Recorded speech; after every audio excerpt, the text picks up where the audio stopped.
Ano, ganyan ka na lang ba? Nakahiga? Walang ginagawa? Tapos sasabihin mo kay mama mo, "Ma, ano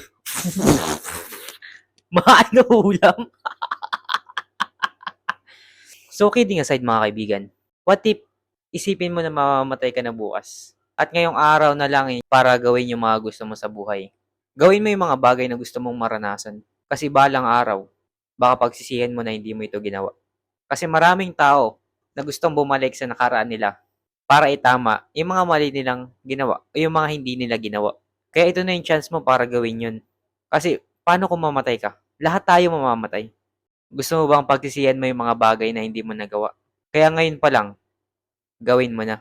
I-chat mo ako. Baka di mo na maabutan. May kadate na akong iba. Chat mo na ako. Baka magsisi ka. Marami rin ako mga bagay ngayon na ginagawa na hindi ko kayang gawin dati. Na ngayon sinusubukan kong gawin. Bakit ko nga ba sinusubukan? Kasi meron sa akin nakapagsabi, nung sinabi ko kanina, what if mamatay ka bukas? Gusto mo bang pagsisihan yung mga bagay na hindi mo ginawa? Nabuhay tayo sa mundo para sumubok, mag-explore, tumulong, at maranasan yung mga ganitong bagay. Mag-enjoy. Napakaikli lang ng oras natin sa mundo.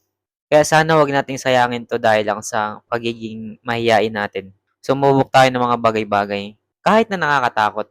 Ito guys, sa umpisa lang nakakatakot ang isang bagay. Pag nasubukan mo, hindi ka na matatakot. Lahat naman sa umpisa lang mahirap. Pero pag tumatagal, padali na ng padali. Kaya kung ako sa'yo, sumubok ka na.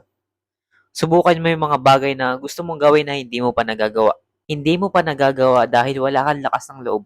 Ngayon, subukan mo. Wala rin namang mawawala sa'yo. Kasi nabuhay ka dito sa mundo ng wala.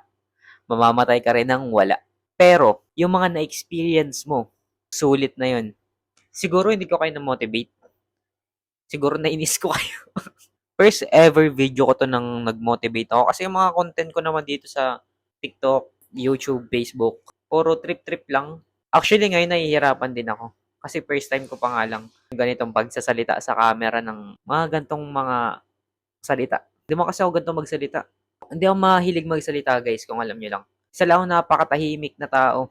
Hindi ako maingay. Ito si Andre, nandito si Andre oh. Nagpo-podcast tayo dito men. Ganito pala pag yung may setup ka. Maganda rin naman yung ilaw sa labas. Pero yung pag sa kwarto, ang daming kailangan gawin. Kailangan pang position yung camera mo. Ilaw. Yung ilaw. Yung kita nyo ba yung ilaw guys? Ayan yung ilaw guys. Oh. So yun lang. Saglit lang to, di ba? Next time ulit.